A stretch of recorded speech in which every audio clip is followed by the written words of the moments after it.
শুধু আমরা এমন একটি মজলিসে বসেছি, এমন একটি জায়গাতে বসেছি যেখানে বসলে মানুষ আর উঠতে চায় না, যেখানে বসলে মানুষের শান্তি আসে। পৃথিবীতে সবচাইতে নিকৃষ্ট জায়গার নাম কি বলতে পারেন? কথা বলেন। বাজার। পৃথিবীতে সবচাইতে শ্রেষ্ঠ জায়গার নাম কি? সেই মসজিদের সামনে আসি, ঠিক কি না? নিকৃষ্ট জায়গার নাম আর শ্রেষ্ঠ জায়গার নাম মসজিদ। এখন আসেন, পৃথিবীতে উত্তম মানুষ কারা? পৃথিবীতে শ্রেষ্ঠ মানুষ কারা? এখন আমার আলোচনার শুরুতে আমি বলে নেওয়া উচিত, অনেকেই আমাদের ব্যাপারে অনেক মন্তব্য করেন, এটাই স্বাভাবিক। সমালোচনা করা সহজ, কিন্তু যে ব্যক্তির নামে সমালোচনা করছেন ওই ব্যক্তি পর্যন্ত পৌঁছা বড় কঠিন, কি ঠিক কিনা? সমালোচনা করতে টাকা লাগে না, কিন্তু যোগ্যতা অর্জন করতে টাকা লাগে, সময় লাগে, মেধা লাগে। শুধু আমি আমার বক্তব্য শুরুতে বলি, আমি বাংলাদেশের কোন রাজনৈতিক দলের সংগঠনের কর্মীও না, সদস্যও না, এবং বাংলাদেশের কোন পীরের মুরিদও আমি না, এবং বাংলাদেশের কোন তরিকার লোকও আমি না। এখন আপনাদের কনসেপ্টকে ক্লিয়ার করেন, আকীদাকে ক্লিয়ার করেন। আমি গোটা বাংলাদেশে টেকনাফ থেকে তেতুলিয়া, রূপসা থেকে পাটুরিয়া, সুন্দরবন থেকে বান্দরবন পর্যন্ত কথা বলি শুধু এক আল্লাহ আর মুহাম্মদ সাল্লাল্লাহু আলাইহি সাল্লামের হাদিস। আমি কিছু বুঝি না। আমার পথ হলো দুইটা, একটা কোরআন আর একটা কি? কতক্ষণ? একটা কি? কোরআন আর একটা হাদিস। কোরআনে যা আছে, হাদিসে যা আছে, আমি তাই বলবোই ইনশাআল্লাহ। তাতে আমার জেল হোক, জরিমানা হোক, ফাঁসের কাষ্ঠে ঝোলা লাগলে তাও বলবো, কিন্তু কোরআনের হক কথা থেকে এক তিল পরিমাণ আমি মুসলিম হিসাবে আমি দূরে সরে যেতে পারি না।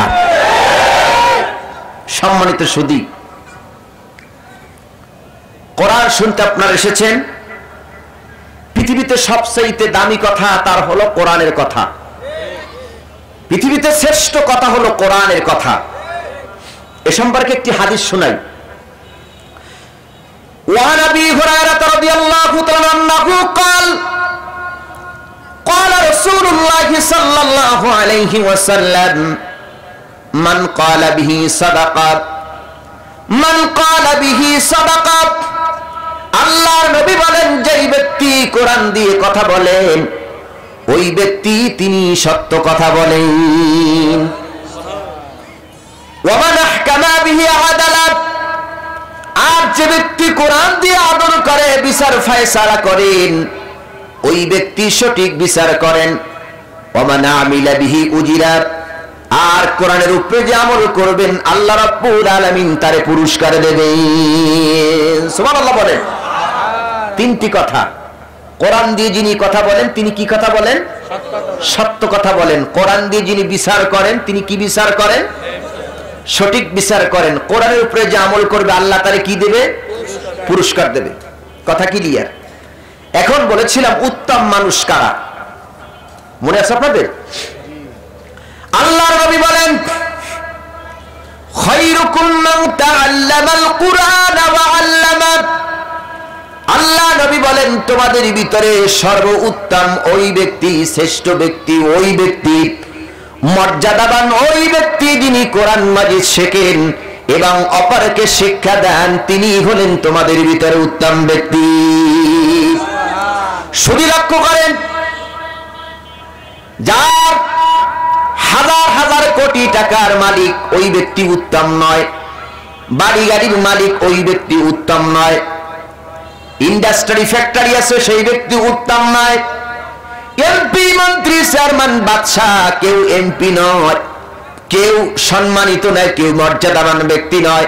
পৃথিবীতে মর্যাদাবান ওই ব্যক্তি যিনি আল্লাহর কালাম শেখেন এবং অপরকে শিক্ষা দেন, তিনি উত্তম ব্যক্তি। তাহলে এখন কোরআন শিখতে আমরা বসছি, যারা কোরআন শেখে তারা থাকে তালিবুল ইলম। কি থাকে? তালিবুল ইলম থাকে, অর্থাৎ ছাত্র থাকে। শুধু লক্ষ্য করে ছাত্রদের মর্যাদা কত। আল্লাহ রাসূল বলেন কোন ছাত্র কোরআন শিখতেছে, তালিবুল ইলম ছাত্র কোরআন শিক্ষা করতেছে, ওই ছাত্র যদি কোন কবরস্থানের পাশ দিয়ে হেঁটে যান, আল্লাহ পাক ওই কবরস্থানের আযাব 40 দিন পর্যন্ত মাফ করে দেন। কয় দিন? 40 দিন। তাহলে আমরা ছাত্র হতে চাই না? আমরা ছাত্র কিসে? কথা বলেন, আমরা ছাত্র কিসে? দুনিয়ার কোন ছাত্র না, ছাত্র হলাম আল্লাহর কোরআনের ছাত্র। আসুন, এই কোরআন শুনতে বসেছি, আপনারা শেষ পর্যন্ত থাকতে পারবেন তো? আল্লাহ কবুল করে বলেন আমিন। সম্মানিত সুধী, আমি কোরআন নিয়ে কিছু কথা আপনাদের কাছে শোনাবো ইনশাআল্লাহ। কোরআন হচ্ছে মহাবিশ্বের মহাবিশ্বয়েক আযীম কিতাব। এই কোরআনের 10টি বৈশিষ্ট্য আমি আপনাদের সামনে তুলে ধরবো। কয়টি? কথা বলেন, কয়টি? 10টি। এই 10টি কোরআনের বৈশিষ্ট্যের ভিতরে 1 নাম্বার বৈশিষ্ট্য হচ্ছে কোরআন কার বাণী? কথা বলেন, কোরআন কার বাণী? আল্লাহর বাণী। তাতে কোনো সন্দেহ আছে? নাই। কোরআন কার পক্ষ থেকে আসছে? আল্লাহর পক্ষ থেকে আসছে। সম্মানিত সুধী, প্রাণ প্রিয় মুরব্বী বাবারা, আমার প্রাণের প্রিয় গাজীপুরবাসী, লক্ষ্য করেন, কোরআন হচ্ছেন আল্লাহ তাআলার বাণী। এই কোরআন পৃথিবীর কোন মানুষ রচনা করে নাই, গবেষণা করে নাই। এই কোরআন পৃথিবীর কোন মানুষ লেখে নাই। যদি আল্লাহর কালাম এই কোরআনকে পৃথিবীর কোন মানুষ লিখতো, ভুল হতো, অপারেশন করা হতো, কাটাছেঁড়া করা লাগতো। কিন্তু কোরআন যেটা আল্লাহ রাব্বুল আলামিন 1000 বছর আগে লিখে পাঠিয়েছেন, 1000 বছর পূর্বে কোরআন যেমন ছিল আজও আছে, কিয়ামত পর্যন্ত বিকাল আল্লাহর কোরআন এইরকমই টিকে থাকবে।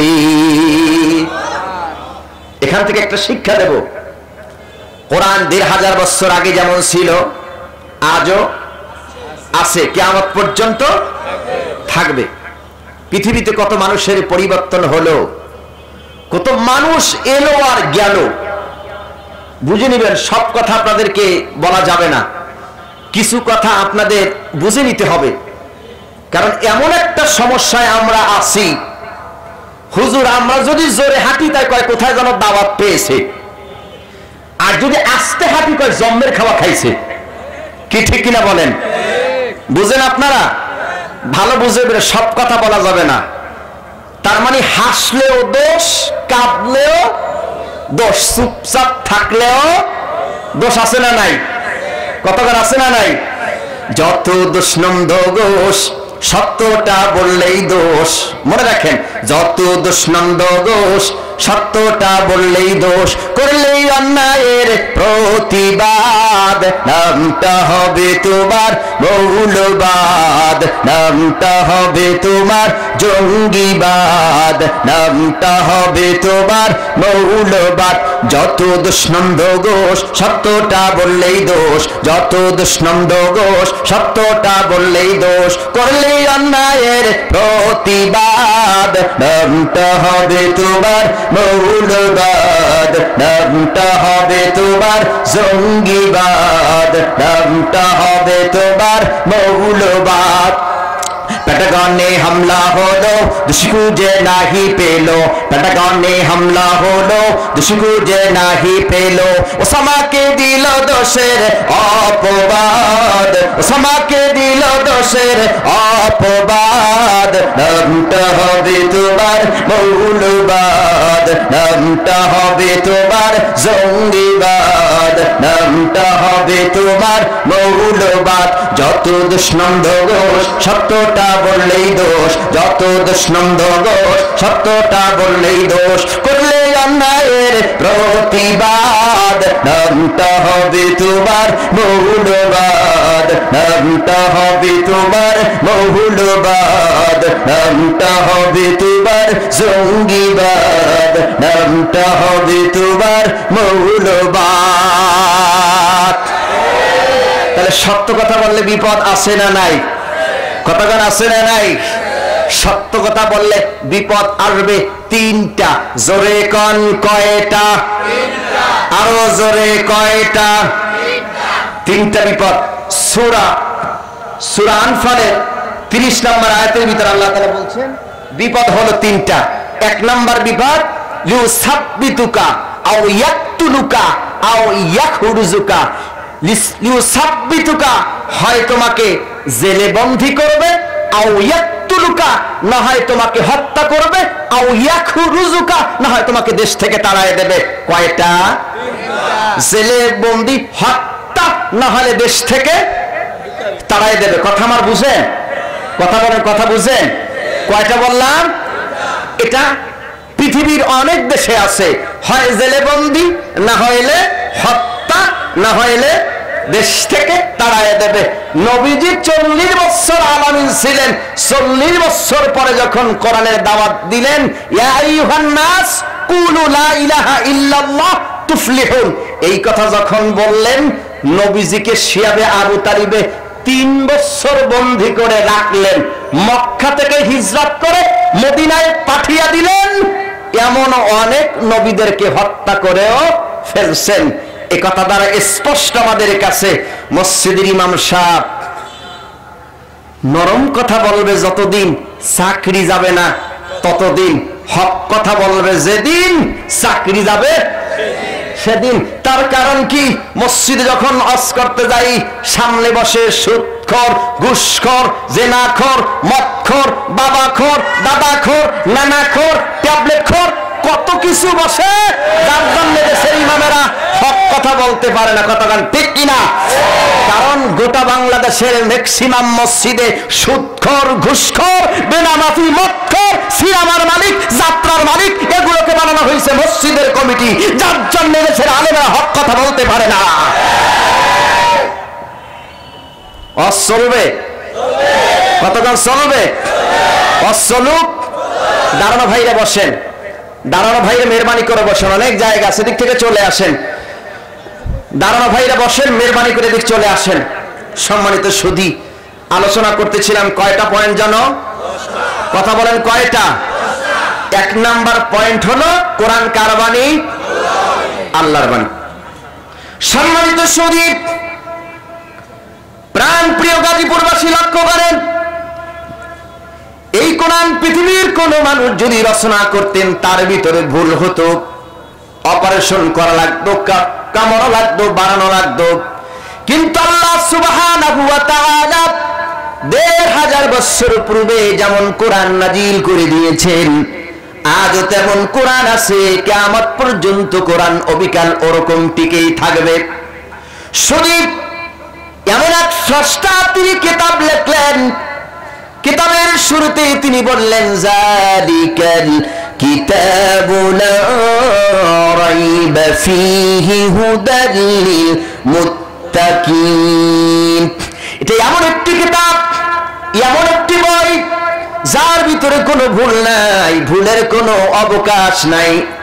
এমন এক স্রষ্টা তিনি কিতাব লিখলেন, যার শুরুতে বললেন যালিকাল কিতাব। এটা এমন একটি বই, এমন একটি কিতাব, কোনো ভুল নাই। এবার শুধু লক্ষ্য করেন, দুনিয়ার যত রাইটারের আছে, দুনিয়ার যত লেখকের আছে, বড় বড় সাহিত্যিক, বড় বড় কবিরা যখন বই লেখে, বই লেখার শুরুতেই মুকাদ্দাম, ইন্ট্রোডাকশনের ভিতরে লেখে, সম্মানিত প্রিয় পাঠক বৃন্দ, যারা আমার এই বই পড়বেন, বই পড়তে গিয়ে যদি কোথাও আপনাদের চোখে ভুল ধরা পড়ে, আমার এই টেলিফোন নাম্বারে যোগাযোগ করবেন, আমাকে সংশোধন করে দিবেন, আল্লাহর হস্তে ক্ষমা করে দিবেন। একজন দুনিয়ার লেখক, সাহিত্যিক, যারা বই লেখে, কবিতারা এই কথা লেখে। এখন আপনারা জবাব দেন, আল্লাহ সুবহানাহু ওয়া তাআলা 30 পারা কোরআন শরীফের ভিতরে যত আয়াত দিয়েছেন, কোন আয়াতের ভিতরে এমন কোন কথা বলছেন কিনা যে প্রিয় পাঠক, হাফেজ সাহেবেরা, মাওলানা সাহেবেরা, মুফতি সাহেবেরা, আমি আল্লাহ যে কিতাব লিখেছি এর ভিতরে যদি কোনো ভুল থাকে, আল্লাহর রাস্তায় আমি আল্লাহকে ক্ষমা করে দিও, আর আমি আল্লাহকে তোমরা মাফ করে দিও, এমন কথা বলছে নাকি? আল্লাহ কি বলছেন? যালিকাল কিতাবু লা রাইবা ফীহি হুদাল লিল মুত্তাকিন। এটি এমন একটি কিতাব যার ভিতরে কোনো ভুল নাই, ভুলের কোনো অবকাশ নাই। বরং শুধু এখানে তাই নয়, আল্লাহ পাক আরো চ্যালেঞ্জ করছেন সূরা বাকারার ভিতরে, ওয়া ইন কুনতুম ফি রাইবিন মিম্মা নাযালনা আলা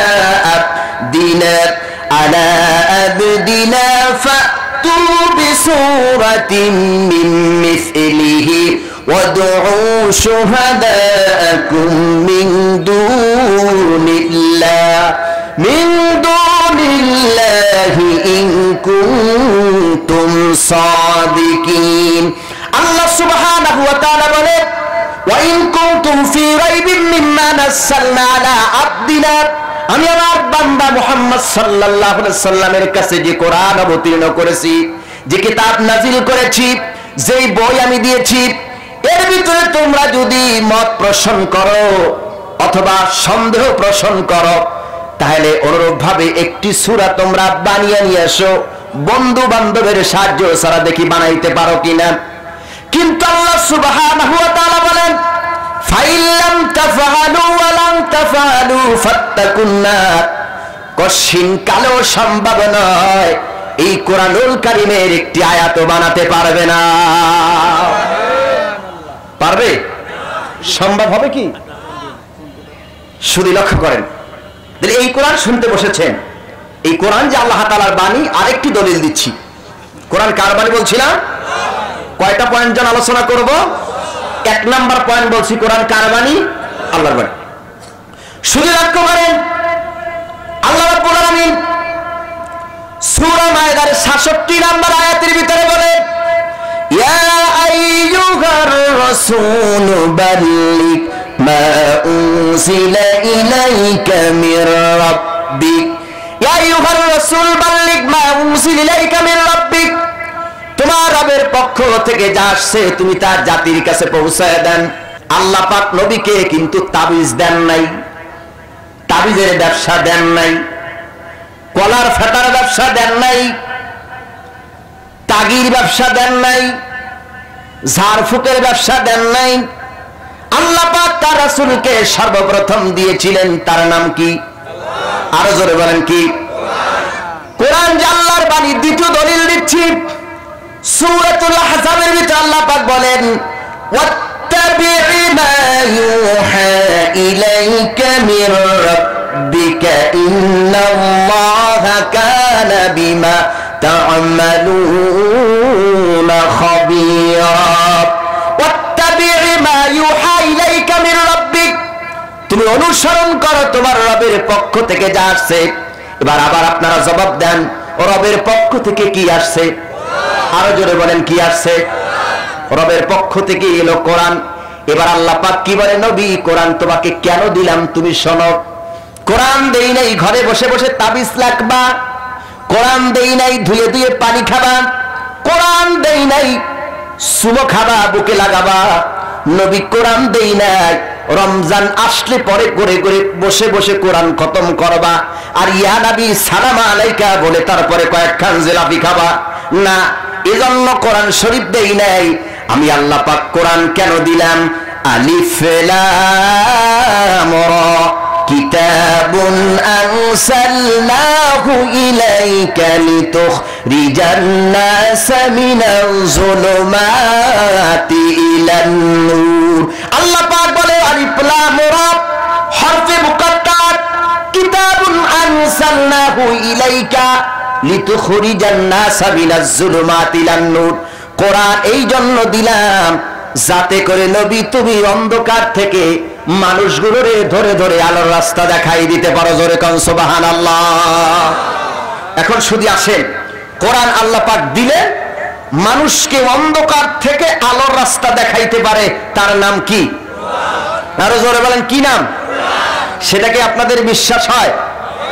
তার উদাহরণ আমি দিচ্ছি। সমাজে আছে চুরি, ডাকাতি, জেনা, বেবিচার, মদখোর, ঘুষখোর, সুদখোর। এটা গাজীপুরে নাই? হ্যাঁ আছে। আচ্ছা, এখন এগুলো আপনি কি দিয়া বন্ধ করবেন? পানি পড়া দিলে বন্ধ হবে? তেল পড়া দিলে বন্ধ হবে? আমাদের দেশের সব হুজুরের এসে পানি ফুক করে দিয়ে খাওয়াইলে বন্ধ হবে? তাহলে বন্ধ হবে কি দিয়ে? তার উদাহরণ দিচ্ছি। আল্লাহর নবী 40 বছর পর্যন্ত কোন মানুষকে হেদায়েত দিতে পারেন নাই। 40 বছর পরেই তিনি হেদায়েত দিলেন, হেদায়েত পেয়ে গেলেন, হেদায়েতের বাণী পৌঁছাই দিলেন। 40 বছর পর্যন্ত হেদায়েতে দিতে পারলেন না, তার কারণ কি? হুজুরের কাছে হেদায়েতের বাণী ছিল না, তাই দিতে পারে নাই। 40 বছরে কোন মানুষকে মুসলমান বানাইছে, ইসলামের সুশীতল ছায়াতলে আনছে, কেন পারে নাই? কি ছিল না? কোরআন ছিল না। শুধু আল্লাহ পাক 40 বছর বয়সে যখন হুজুরকে কোরআন দিলেন, হুজুর এই কোরআন দিয়ে এমন একটি সমাজ প্রতিষ্ঠিত করেছিলেন, সমাজে চুরি ছিল না, ডাকাতি ছিল না, জেনা ছিল না, ব্যভিচার ছিল না, মক্কার ছিল না, সোনার মানুষে পরিণত করলেন। আর হুজুর বললেন, খৈরুল কুরুনি কারনিন, খৈরুল কুরুনি কারনিন, খৈরুল কুরুনি কারনিন। আমার যুগ সর্বশ্রেষ্ঠ যুগ, আমার যুগ সর্বশ্রেষ্ঠ যুগ, আমার যুগ সর্বশ্রেষ্ঠ যুগ। আল্লাহি, আল্লাহর কসম, এই সমাজ পানি পড়া দিয়ে নরম নরম কথা বলে সমাজকে পরিবর্তন করা যাবে না। সমাজ যদি পরিবর্তন করতে হয়, পুলিশ দিয়া, নৌবাহিনী, সেনাবাহিনী, বিডিআর দিয়া মানুষের চরিত্র পরিবর্তন করা যাবে না। মানুষের চরিত্রকে পরিবর্তন করতে হলেই আল্লাহর কোরআন দিয়ে মানুষের চরিত্র পরিবর্তন করতে হবে। ঠিক কিনা বলেন? তাহলে আল্লাহ পাক বলেন, ইয়া আইয়ুহার রাসূল বাল্লিগ মা উনজিলা ইলাইকা মির রাব্বিক, তোমার রবের পক্ষ থেকে যা আসছে জাতির কাছে তুমি কি করো? কথা বলে কি করে দাও? পৌঁছে দেয়। এক দলিল, দলিল 2, ফাযাক্কির বিল কুরআন মাইয়া খাফু ওয়াইদ। হে নবী, আপনি উপদেশ দেন কি দিয়া? কথা কন, কি দিয়া? কোরআন দিয়া। এখন অনেকে আমার কথায় রাগ করবেন, আগে বোঝেন, রাগ করবেন না। এখন আমাদের দেশে অনেক জায়গা আছে, গেলি দেখবেন বাবারা উপদেশ দেয়, জিকির জিকির জিকির উপদেশ দেয়, আছে না নাই? আসে জিকির করতে করতে লাভ দিয়ে কত জায়গায় যে উঠে, ইশকের যন্ত্রণায়, দেখছেন না? আমি জিকিরের কিন্তু বিরোধী না, জিকির করেন, ভালো কথা। আল্লাহ কোরআন শরীফে বলছে, ইন্না নাহনু নাযালনা যিকরা ওয়া ইন্না লাহু লাহাফিজুন। জিকির নাজিল করছে কে? আল্লাহ। উত্তম জিকির হচ্ছে, একজন সাহাবী জিজ্ঞেস করলেন, ইয়া রাসূলুল্লাহ, উত্তম জিকির কি? হুজুর বলেন, উত্তম জিকির হলো কোরআন তেলাওয়াত। তাও সুবহানাল্লাহ নাই? উত্তম জিকির কি? উত্তম জিকির কোরআন তেলাওয়াত। তাহলে নবী আপনি উপদেশ দেন কোরআন দিয়ে। এখন আমাদের দেশে অনেক মানুষ আছে, বাবার কাছে যায়, বাবা উপদেশ দিয়ে দেয়, বাবা সবক দিয়ে দেয়, আছে না? সেই সবক বাড়িতে নিয়ে আসা জন্মের মতন পালন করে। আমি কিন্তু আবার বাবা বিরোধী না। অনেকে মনে করতে পারেন যে বাবা বিরোধী না, আমি বাবার কথা মানি, তরিকার কথাও মানি, সন্দেহ নাই। তবে আমার বাবার কথা আর আমার ওই তরিকার কথা যদি কোরআন আর হাদিসের সাথে মিলে, মানবো। কোরআন আর হাদিসের সাথে বাবার কথা, তরিকার কথা মিল নাই, ওই কথা মানতে রাজি? একমত আপনারা? কথা বলেন, একমত? তাহলে কোরআন 1 নাম্বার হলো কার বাণী? আল্লাহর বাণী। নবী আল্লাহর বাণী পৌঁছাইলেন জাতির কাছে। ফাযাক্কির বিল কুরআনি মাইয়া খাফু ওয়াইদ। আপনি উপদেশ দেন কি দিয়া? কোরআন দিয়ে। এখন এই উপদেশ দেওয়ার পরে, কোরআনের দাওয়াত দেওয়ার পরে বিপদ কি নবীর বাড়ছে না কমছে? কথা কয় না, বাড়ছে না কমছে? বাড়ছে। কেমন বাড়ছে? সামনের দিক আগাইলি বুঝতে পারবেন ইনশাআল্লাহ। বিপদ কাদের হয়? যারা মোমেন, তাদের বিপদ বেশি না কম? রাসূল বলেন, আদ দুনিয়াউ সিজনুল মুমিন ওয়া জান্নাতুল কাফির। মোমেনদের জন্য এই দুনিয়াটা হলো জেলখানা, আর কাফেরদের জন্য হলো রাজপ্রাসাদ। এই হাদিসের সাথে বাস্তবতার মিল আছে কি নাই? কথা কেন আছে না? বোঝেন তো আপনারা, ভালো বুঝেন আপনারা। আসেন কোরআন শরীফের 2য় পয়েন্ট। কোরআন আল্লাহ নাযিল করছে কোথায়? হেরা পর্বতের গুহায়। কোথায়? সম্মানিত শরীফ, কোরআনের 2য় পয়েন্ট হলো, আল্লাহ পাক কোরআনুল কারীমকে ইচ্ছা করলে মা আয়েশার ঘরে নাযিল করতে পারতেন, মা খাদিজার ঘরে নাযিল করতে পারতেন, মক্কায় নাযিল করতে পারতেন, মদিনায় প্রথম আয়াত নাযিল করতে পারতেন, কিন্তু তিনি তা করলেন না। আল্লাহ রাব্বুল আলামিন কোরআনুল কারীমকে সর্বপ্রথম হেরা পর্বতের গুহায় নাযিল করলেন। হেরা পর্বতের গুহায় নাযিল কেন করলেন? তাফসীর কারক বর্ণনা করেন, আল্লাহ পাক বলেন ওয়াল জিবালা আওতাদা, ওয়াল জিবালা আওতাদা, আমি আল্লাহ পাক গোটা পৃথিবীতে যে পাহাড় বানাইছি সেগুলো বানাইছি ওজন স্তর, মানে লোহা বানাইছি, প্যারাক বানাইছি।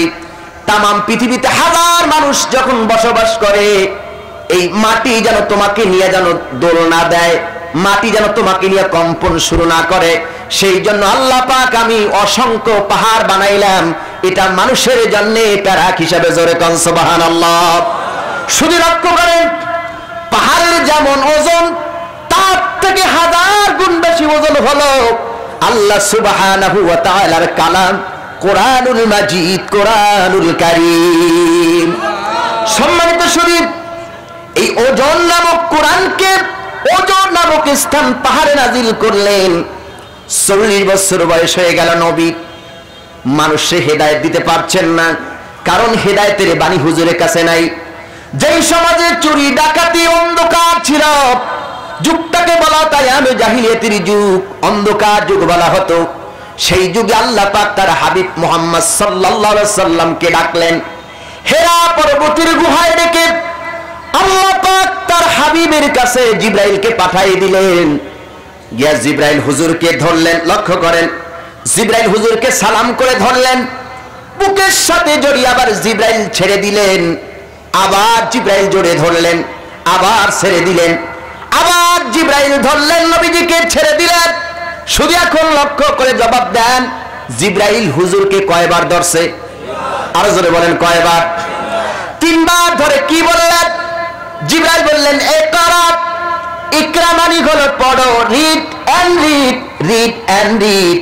শুধু এখান থেকে একটা শিক্ষা, আল্লাহ পাক হুজুরকে প্রথম নামাজ দেন নাই, রোজা দেন নাই, হজ দেন নাই, যাকাত দেন নাই, হালাল দেন নাই, হারাম দেন নাই। সর্বপ্রথম যে শব্দটা দিলেন সেটার নাম হলো ইকরা। ইকরা মানে হলো পড়ো, ইকরা মানে হলো পড়ো, ইকরা মানে হলো পড়ো। তার মানে হলো তুমি যত পড়বে তত জানবে, তুমি যত পড়বে তত শিক্ষা গ্রহণ করবে।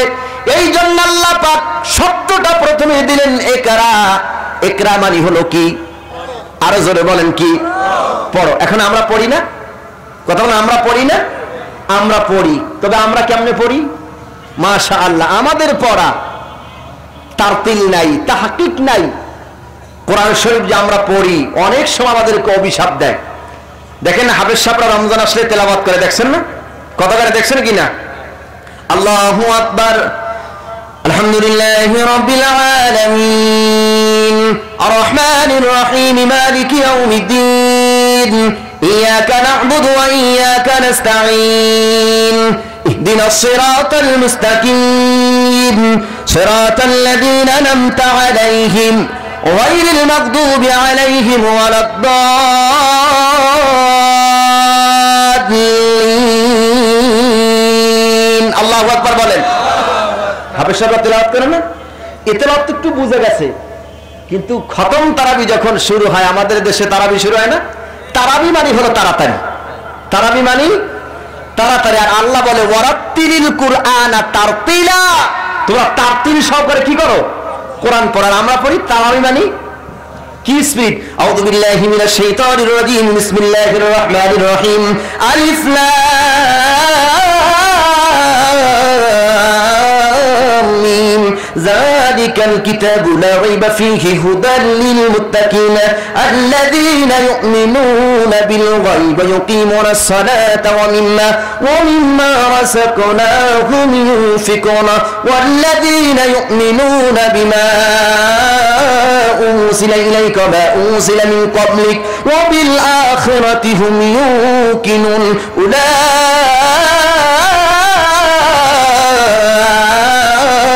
আলা হুদাম মির রাব্বিহিম ওয়া উলাইকা হুমুল মুফলিহুন।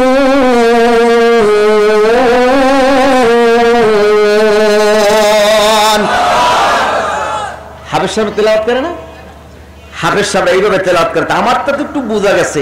এমন হাফেজ সাহেব আছে শুধু তালামুন আর না আলামুন এগুলো বোঝা যায়, আর যে কি পড়লো আল্লাহ ভালো জানে। তেলাওয়াত যদি শুনতে হয় কাবায় চলে যান, হারাম শরীফে চলে যান, 2 থেকে 2.5 ঘন্টা লাগে তারাবি নামাজ পড়তে। মনে হয় যেন আল্লাহ তাআলা আসমান থেকে কোরআন নাযিল করে দেয়। সুবহানাল্লাহ বলেন। কোরআন তেলাওয়াতে মজা আছে না? কথা কেন আছে না নাই? কোরআন পড়েন তো? কথা বলে কোরআন পড়েন তো? কোরআনের হক হলো 4টা। 1 নম্বরে কোরআন পড়া, 2 নম্বরে কোরআন বোঝা, 3 নম্বরে কোরআন আমল করা, 4 নম্বরে আমল করাবার জন্য উৎসাহ প্রদান করা। কয়টা বলছি? এখন লক্ষ্য করেন, কোরআন পড়েন সমস্যা নাই, কোরআন বুঝেন সমস্যা নাই, আমল করেন সমস্যা নাই। বুঝেন আপনারা? তাহলে 1 নম্বরে পড়লে সমস্যা নাই, বুঝলে সমস্যা নাই, আমল করলে সমস্যা নাই, কিন্তু আমল করাইতে গেলে সমস্যা।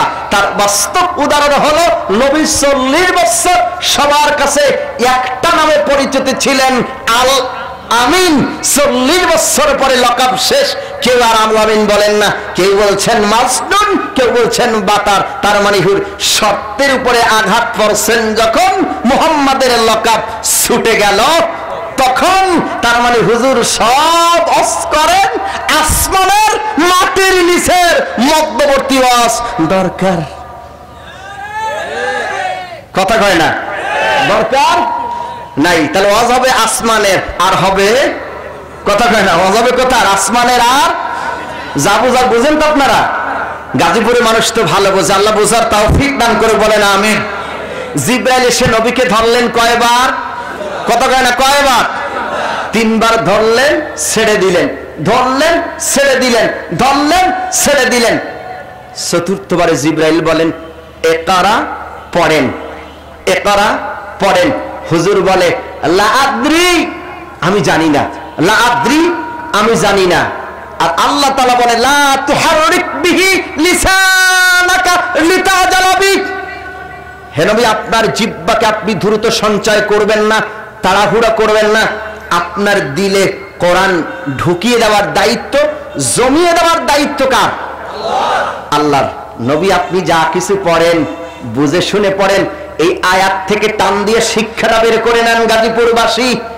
সব বক্তাদের ওয়াজ শুনলেই হবে না, সব জায়গাতে গেলেই হবে না, সব ইমামের তাফসীর শুনলেই হবে না। যা কিছু শোনেন বুঝেন, মিলান, সবক আনছেন মিলান, কোরআন আর হাদিসের সাথে মিল আছে কিনা।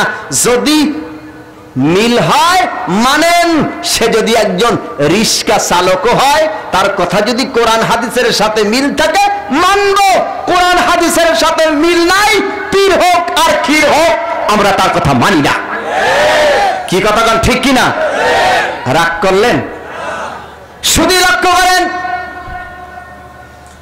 কোরআনের 2 নম্বর বৈশিষ্ট্য শিক্ষা দিতেছিলাম। আল্লাহ পাক হেরা পর্বতের গুহায় কোরআনুল কারীমকে নাযিল করেছেন। জিবরাইল 3 বার ধরে ছেড়ে দিলেন, হুজুরকে বললেন ইকরা পড়েন, ইকরা পড়েন, ইকরা পড়েন। হুজুর বলেন লা আদ্রি, জানি না, লা আদ্রি, জানি না, লা আদ্রি, জানি না। জবাব দেন কয়বার বললেন? 3 বার। এরপরে 4র্থবার বললেন বিসমি রাব্বিকাল্লাযী খালাক খালাকাল ইনসানা মিন আলাক ইকরা ওয়া রাব্বুকাল আকরাম আল্লাযী আল্লামা বিল কলম আল্লামাল ইনসানা মা লাম ইয়ালাম। শুধু লক্ষ্য করেন, 4র্থবারে জিবরাইল যখন বললেন বিসমি রাব্বিকাল্লাযী খালাক, পড়ুন আপনার প্রভুর নামে যিনি আপনাকে জমাট বাঁধা রক্ত থেকে সৃষ্টি করেছেন। আল্লাহ নবী আর একটা বারও দেরি করলেন না, 4র্থবার সঙ্গে সঙ্গে হুজুর পড়ে দিলেন। 4র্থবার জিবরাইল বললেন হুজুর পড়লেন, 3 বার হুজুর কেন পড়লেন না? শুধু শিক্ষাটা বের করে দেখেন, জিবরাইল 3 বার আমার আল্লাহ সুবহানাহু ওয়া তাআলার নাম নেন নাই, সেই জন্য আমার নবীজি পড়েন নাই। বলছেন পড়েন, পড়েন, কি পড়বেন, কার নামে পড়বেন সেইটা বলেন নাই। 4র্থবারে বললেন বিসমি রাব্বিকাল্লাযী খালাক, পড়ুন আপনার প্রভুর নামে, যিনি আপনাকে জমাট বাঁধা রক্ত থেকে সৃষ্টি করেছেন। জিবরাইল চতুর্থবারে আল্লাহর নাম নিলেন, নবীজি সাথে সাথে পড়ে দিলেন বিসমি রাব্বিকাল্লাযী খালাক খালাকাল ইনসানা মিন আলাক ইকরা ওয়া রাব্বুকাল আকরাম আল্লাযী আল্লামা বিল কলম আল্লামাল ইনসানা মা লাম ইয়ালাম। আল্লাহু আকবার। এবার লক্ষ্য করেন, এই 5টি আয়াত যখন আল্লাহ পাক হুজুরের কাছে অবতীর্ণ করলেন, সূরা আলাকের 5টি আয়াত, এই 5টি আয়াত যখন ধারণ করলেন বুকের ভিতরে, 5টি আয়াত যখন মুখস্থ করলেন, আল্লাহ রাসূলের গায়ের ভিতরে প্রচন্ড জ্বর চলে এলো। কারণ কোরআনের ওজন অনেক বেশি, অনেক বেশি, সেই জন্য রাসূলের গায়ের ভিতরে জ্বর আসলে। সম্মানিত শুধু এখন একটা প্রশ্ন করি, আমার সামনে যে কোরআন আপনারা দেখতে পাচ্ছেন, হাতে যে কোরআন আছে, এই কোরআনের ওজন কতটুকুন হবে? কথা কয় না? 1 কেজি, 2 কেজি, 3 কেজি, 5 কেজি? এই কোরআনের ওজন কত?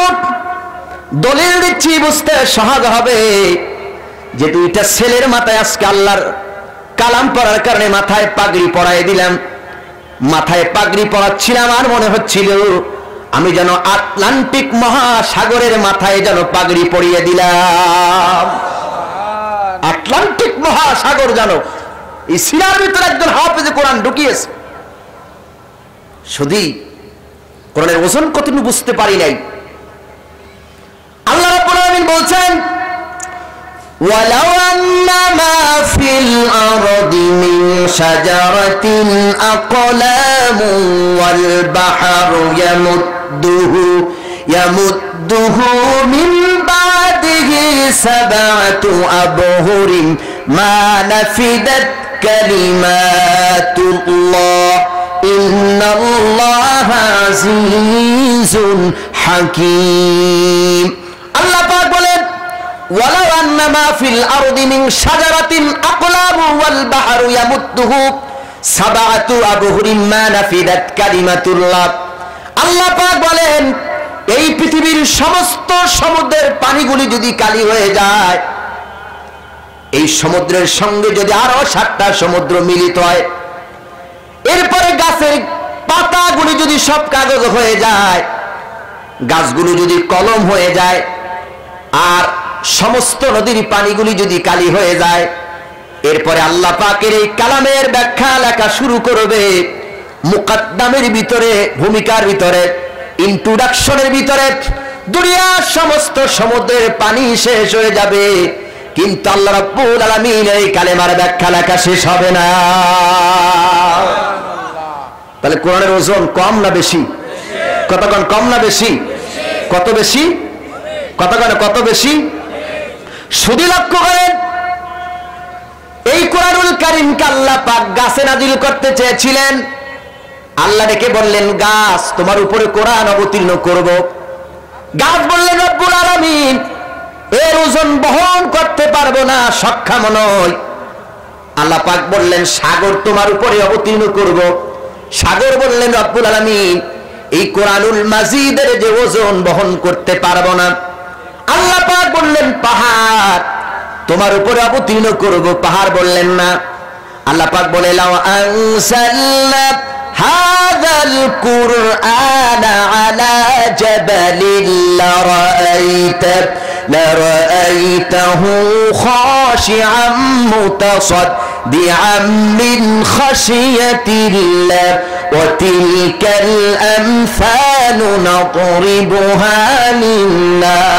লিন্নাস লাআল্লাহুম ইয়াতাফাক্কারুন।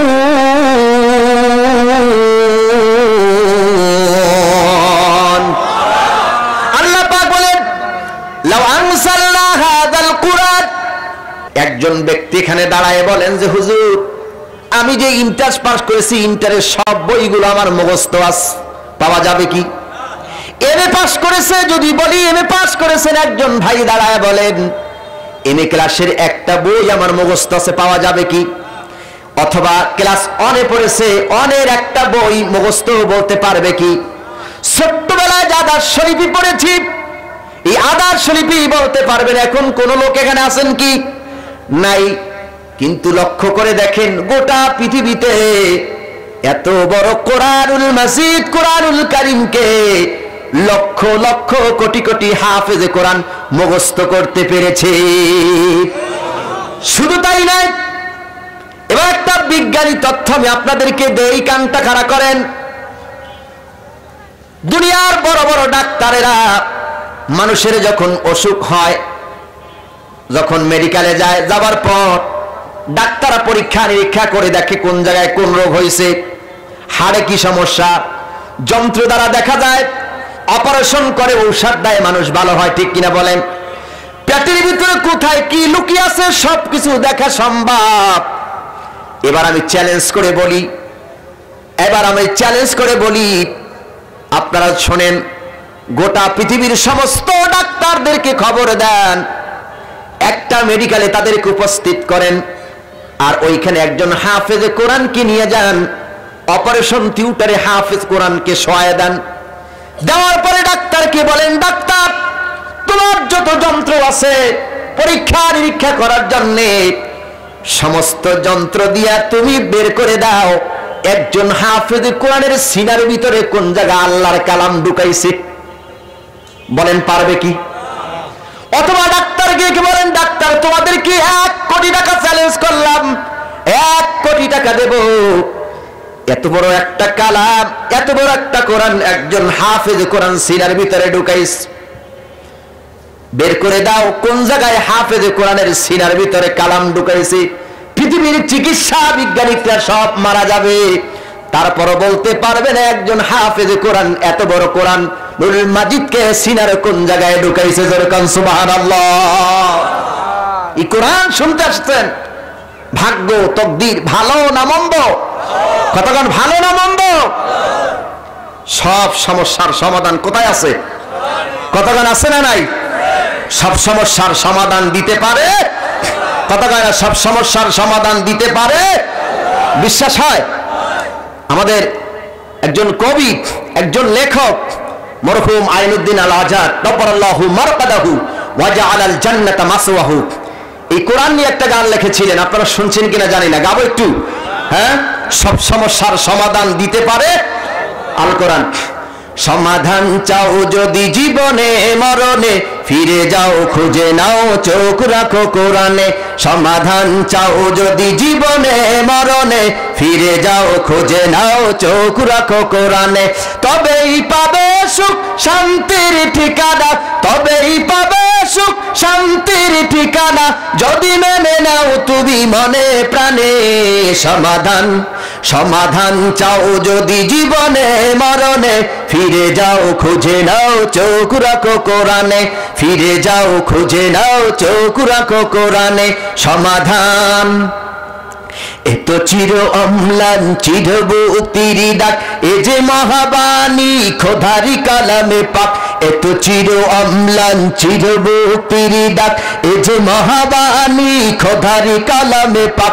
এই দুনিয়ার সেই দুনিয়া, এই দুনিয়ার সেই দুনিয়া, মুক্তি পাবে তুমি দো জাহানে।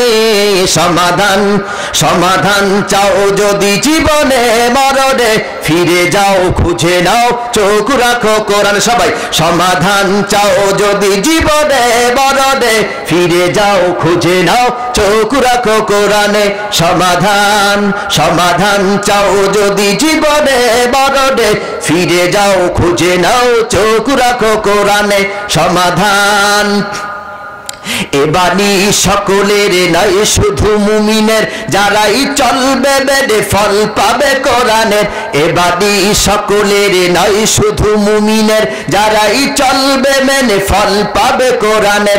ঘরে বলো কিংবা রাষ্ট্রে বলো, ঘরে বলো কিবা রাষ্ট্র বলো অশান্তি দূর করে শান্তি আনে, সমাধান সমাধান চাও যদি জীবনে মরণে, ফিরে যাও খুঁজে নাও চোখ রাখো কোরআনে, সমাধান সমাধান চাও যদি জীবনে মরণে, ফিরে যাও খুঁজে নাও চোখ রাখো কোরআনে। চোখ কোথায়? আরো জোরে বলো, চোখ কোথায়? কোরআনে। কোরআনের 3 নম্বর বৈশিষ্ট্য এখন বলবো। কোরআনুল কারীমকে আল্লাহ নাজিল করেছেন আরবি ভাষায়। কি ভাষায়? আরো জোরে বলেন, কি ভাষায়? আচ্ছা, এই কোরআনের ভাষা কি বাংলা না আরবি?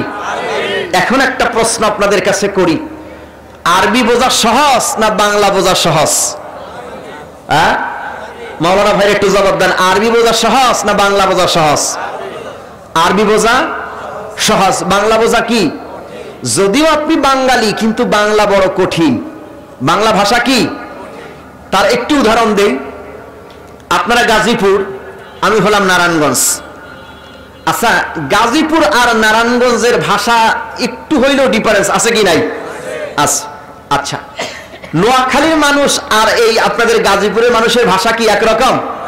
নোয়াখালীর মানুষের একটা আঞ্চলিক ভাষা আছে না, হুজুর আন্নের বাড়ি কই, আই কই আর বাড়ি নোয়ালি, বছর বছর আহি যাই, আই হরি তোমরা পোলাপন হরাই। ভাষা কোথা? নোয়াখালী। এক লোক আসছে, হুজুর আমার যে কতদিন আই দেখি না, আর বেগুন কলি জানলে লাগে হারি যায়। ভাষা কোথা? নোয়াখালীর। নোয়াখালীর থেকে আরেকটু ওদিকে যান, চট্টগ্রাম। চট্টগ্রামের ভাষা আর আমাদের এই নারায়ণগঞ্জ এই গাজীপুরের ভাষা কি সমান? দেখবেন চট্টগ্রামের মানুষ জিজ্ঞেস বা গম আছেন, কি জিজ্ঞেসে? বাজি গম আছেন?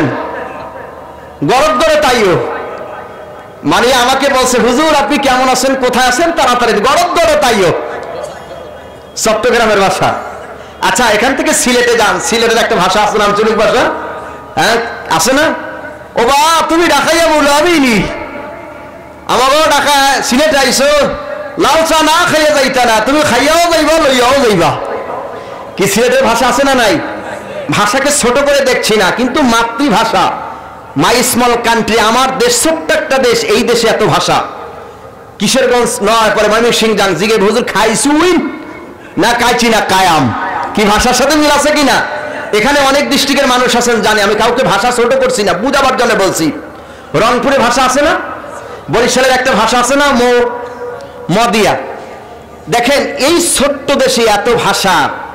এখন প্রশ্ন আপনাদের কাছে, নোয়াখালীর মানুষ যখন কোরআন শরীফ পড়ে, কি নোয়াখালীর ভাষা দিয়ে পড়ে? চট্টগ্রামের মানুষ যখন কোরআন শরীফ পড়ে, কি চট্টগ্রামের ভাষা দিয়ে পড়ে? সিলেটের মানুষ যখন কোরআন শরীফ পড়ে, সিলেটের ভাষা দিয়ে পড়ে। বরিশালের মানুষ যখন কোরআন পড়ে, বরিশালের ভাষা দিয়ে পড়ে। কি ভাষা দিয়ে পড়ে? আরবি ভাষা। এক ভাষা, সেটা হলো আরবি ভাষা। আল্লাহ বলে ইন্না আনজালনাহু কুরআনান আরাবিয়্যান লাআল্লাকুম তাকিলুন, নিশ্চয়ই আমি আল্লাহ কোরআনকে আরবি ভাষায় নাজিল করছি আর কোরআন বোঝার জন্য সহজ করে দিয়েছি। সুবহানাল্লাহ বলেন। শুধু তাই না, এটা বাংলাদেশ আমি আপনাদের উদাহরণ দিলাম। এক এক ডিস্ট্রিক্টের মানুষের ভাষার পরিবর্তন হতে পারে, এক এক ডিস্ট্রিক্টের মানুষের ভাষা এক এক রকম হতে পারে, কিন্তু আল্লাহর কালাম কোরআনুল মাজিদ যখন পড়ে, সকল ডিস্ট্রিক্টের মানুষ এক ভাষায় কোরআন পড়ে। আর রহমান আল্লামাল কোরআন খালাকাল ইনসান আল্লামাহুল বায়ান আশ-শামসু ওয়াল কমারু বিহুসবান ওয়ান নাজমু ওয়াশ-শাজারু ইয়াসজুদান। ঠিক কিনা বলেন? শুধু তাই নয়, এবার আরেকটি তথ্য দিয়ে আল্লাহর কালাম এই কোরআনুল মাজিদ আপনার আমার ঘরে আছে, রাখে, তাকে সাজানো আছে, কোরআন পড়ি না, কিন্তু আল্লাহর কোরআনুল কারীম গোটা পৃথিবীতে এমন একটা সেকেন্ড নাই যে আল্লাহর কালাম তেলাওয়াত হয় না। প্রতি সেকেন্ডে, প্রতি মুহূর্তে আল্লাহর কোরআন তেলাওয়াত হয়। তার উদাহরণ না দিলে বুঝবেন না। এখন আমাদের দেশে রাত বাজে 11:30, ইন্ডিয়াতে এখন বাজে মাত্র 10:15, আধা ঘন্টা ডিফারেন্স। আপনি এখন আরবে যান, দেখবেন হয়তো আরো 3 ঘন্টা তাদের ডিফারেন্স। এমন কোন জায়গায় এখন যান, দেখবেন কেবলমাত্র ফজর হয়েছে, ফজরের নামাজ ইমাম সাহেব কোরআন শরীফ তেলাওয়াত করতেছে, কোন জায়গায় যাবেন, এখন জোহর হয়েছে, জোহরের নামাজ আল্লাহর কালাম তেলাওয়াত করতেছে।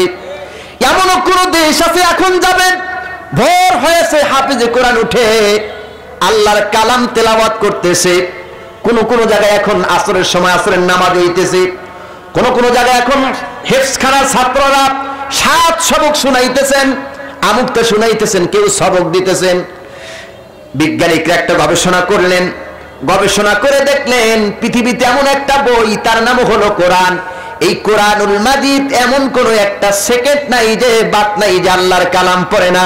প্রতি সেকেন্ডে সেকেন্ডে, মুহূর্তে মুহূর্তে সবচাইতে যে বেশি কোরআন তেলাওয়াত হয় সেটা হলো আল্লাহর কালাম কোরআনুল মাজিদ। জোরে কান সুবহানাল্লাহ। এত কোন বই পৃথিবীতে পড়া হয়েছে? কতক্ষণ হয়েছে? হয় নাই। কিন্তু আল্লাহর কালাম হয়েছে কিনা?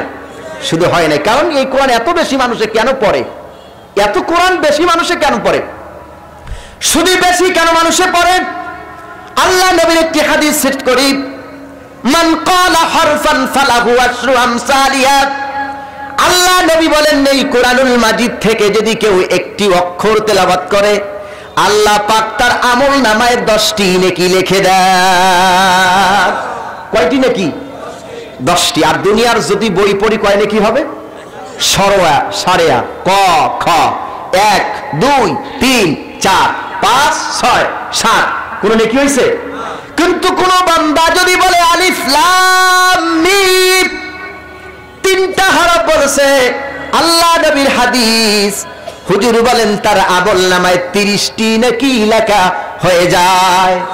কোন ব্যক্তি যদি বলে বিসমিল্লাহির রহমানির রহিম, আল্লাহ নবী বলেন তার আমলনামায় 190টি নেকি লেখা হয়ে যায়। কয়টি? 190টি। তাহলে এই কোরআন পড়া দরকার আছে না নাই? কম না বেশি? কি বেশি পড়বেন? ঢিস লাইন দেখতে দেখতে তো রাত বাজে 2টা। কি আছে না নাই? স্টার জলসা, জি বাংলা, কটকটি, জলদুপুর, দলদুপুর, এগুলো আপনাদের এই গাজীপুরে আছে? আপনারা আস্তে করে বলবেন নাই। আছে? কতখানি আছে? এগুলো কারা দেখে? হ্যাঁ, বেশিরভাগ নারীরা দেখে, মহিলারা দেখে। কি কন? হ্যাঁ, এগুলো বেশি মহিলারা দেখে না? সারাদিন এই স্টার জলসা, জি বাংলা, এমনও হয়েছে বাংলাদেশে এই স্টার জলসা, জি বাংলা দেখা লইয়া স্বামীকে তালাক দিয়ে আরেকজনের কাছে চলে গেছে। এরকম নমুনা আছে না নাই? পাখি জামার জন্য গলায় রশি দিয়ে মরছে, এমন নমুনা আছে না নাই?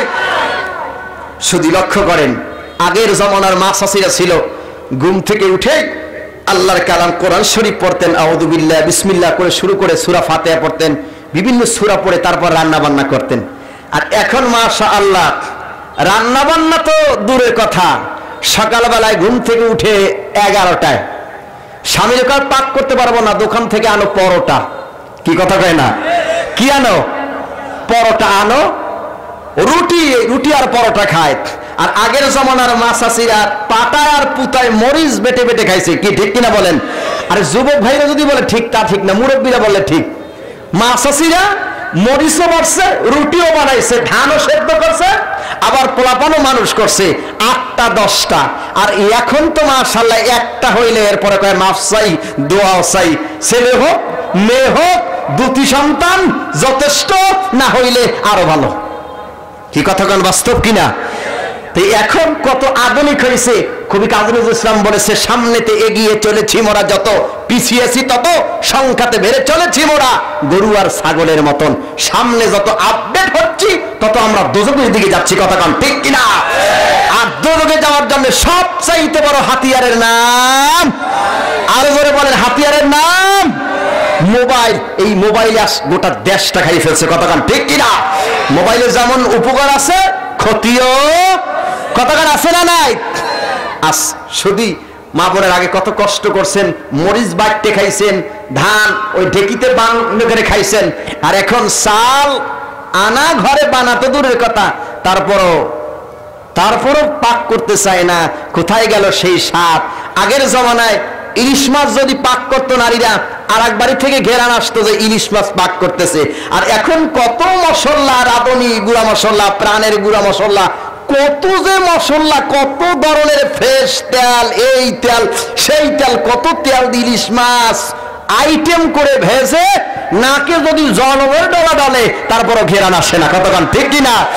এই স্বাদ গেল কোথায়? আল্লাহর নবীর হাদিস, হাসির খোরাক দিচ্ছি না। আল্লাহর নবী বলেন, যেই ঘরে আল্লাহর কোরআন তেলাওয়াত হয় না ওই ঘরে আল্লাহর রহমত থাকে না। কতক্ষণ ঠিক কিনা? আল্লাহর নবী বলেন, ওয়া নবী সাইদ খুদরি রাদিয়াল্লাহু তাআলা আনহু قال قال رسول الله صلى الله عليه وسلم إن الذي ليس في جوفه شيء من القرآن كالبيت الخريب।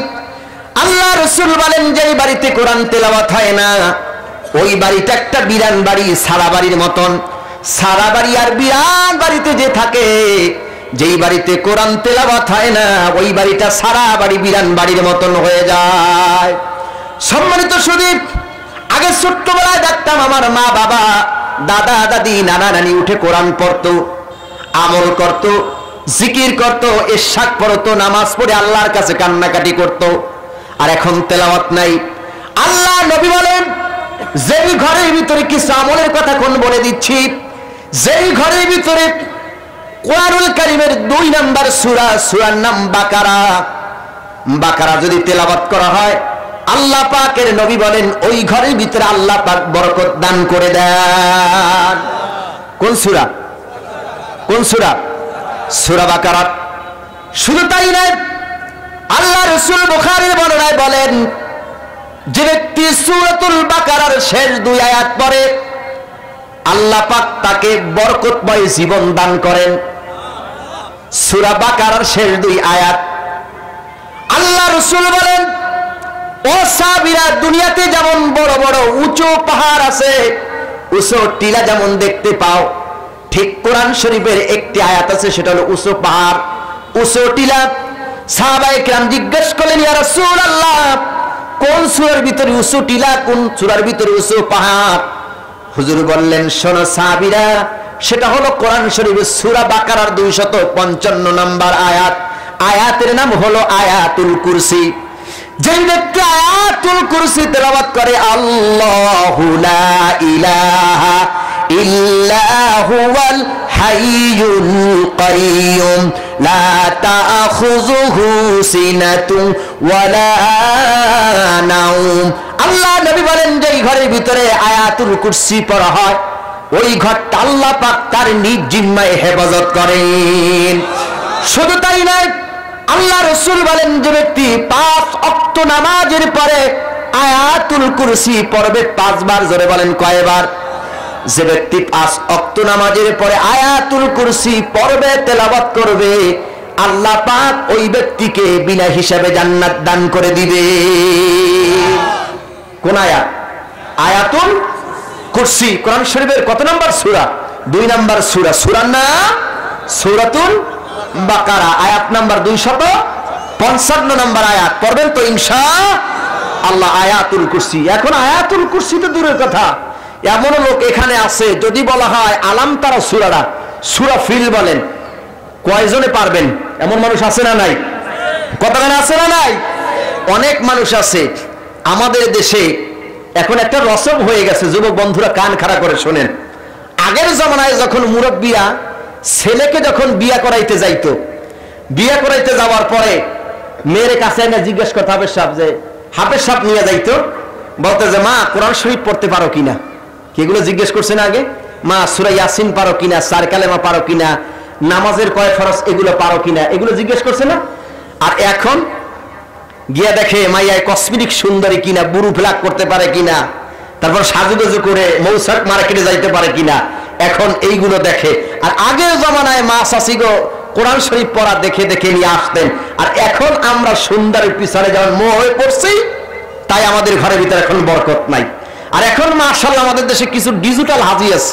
কিটাল ডিজিটাল হাজি আছে, কয় দেখেন আমি তো হজ করে আসছি, আমার একমাত্র ছেলে বিবাহ করাবো, আমি যৌতুক টৌতুক চাই না, ছেলের জন্য কিছু দরকার নাই, না ওই ছেলে তো ব্যবসা করে লাখ 5 টাকা দিয়ে, আমি যৌতুক টৌতুক খাই না। কি আছে না নাই? করা আছে না নাই? এরকম হাজি বোধ আপনাদের এলাকাতে নাই? এরকম হুজুর আছে? আচ্ছা বলেন তো, যৌতুক খাওয়া হালাল না হারাম? কথা বলেন, হালাল না হারাম? যৌতুক আনেন আপনারা? মাশাআল্লাহ, দেখি এখন মেয়ে বাড়িতে যাওয়ার আগে ড্রেসিং টেবিল, ফ্রিজ, ওয়াল শোকেস, তারপর কত কিছু চলে যায়। কতক্ষণ ঠিক কিনা? এইগুলো শ্বশুর বাড়িতে যে সমস্ত যুবকেরা নিবা, ঘরের ভিতরে বরকত হবে না। বিবাহ করার সময় 4টা জিনিস দেখে বিয়ে করো। কয়টা? কথা বলে না, কয়টা?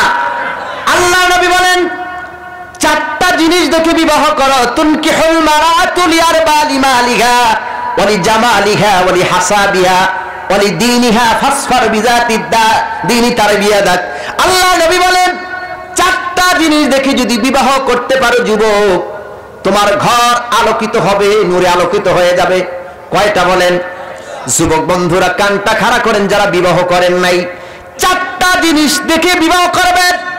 1 নম্বরে দেখবেন মেয়েটার বংশ কি দেখবেন? 1 নম্বরে দেখবেন বংশ কেমন। 2 নম্বরে দেখবেন মেয়ের মাল আছে কিনা, মানে টাকা পয়সা আছে কিনা। 3 নম্বরে দেখবেন মেয়ে সুন্দরী কিনা। 4 নম্বরে দেখবেন মেয়েটা দিনদার কিনা। তবে আল্লাহর নবী বলেন তোমরা সবচেয়ে বেশি যে গুরুত্ব দেবে সেটা হলো মেয়ে দিনদার কিনা। আল্লাহ নবী বলেন যে ব্যক্তি দিনদার মেয়ে পেয়ে গেল সে যেন ইহকাল পরকাল দুটোটাই পেয়ে গেল। যে ব্যক্তি দিনদার মেয়ে পেয়ে গেল সে যেন গোটা দুনিয়াই পেয়ে গেল। আর যে ব্যক্তি দিনদার মেয়ে বাছাই করতে পারে নাই, ওই ঘরটা জান্নাতের ঘর হয় না, বরং ওই ঘরটা হয়ে যায় জাহান্নামের ঘর। ঠিক কিনা বলে? ম্যাক্সিমাম ঘরে অশান্তি, স্বামী স্ত্রীতে মিল মহব্বত নাই, আছে না নাই? তার মানে কি স্ত্রীও দিনদার না, স্বামীও কি দিনদার না? ও যুবক, আমি আপনাদেরকে বলে যাই, বিবাহ করার সময় দিনদার একটি মেয়ে দেখে বিবাহ করেন। শ্বশুর বাড়ির কিচ্ছু আনার দরকার নাই।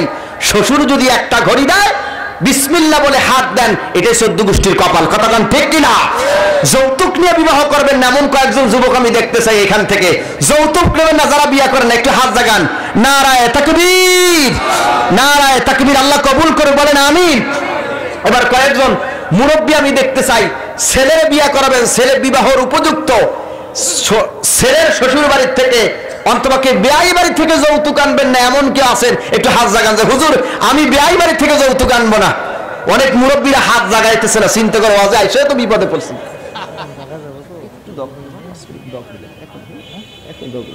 সম্মানিত সুধী, আল্লাহ কবুল করে বলেন আমিন।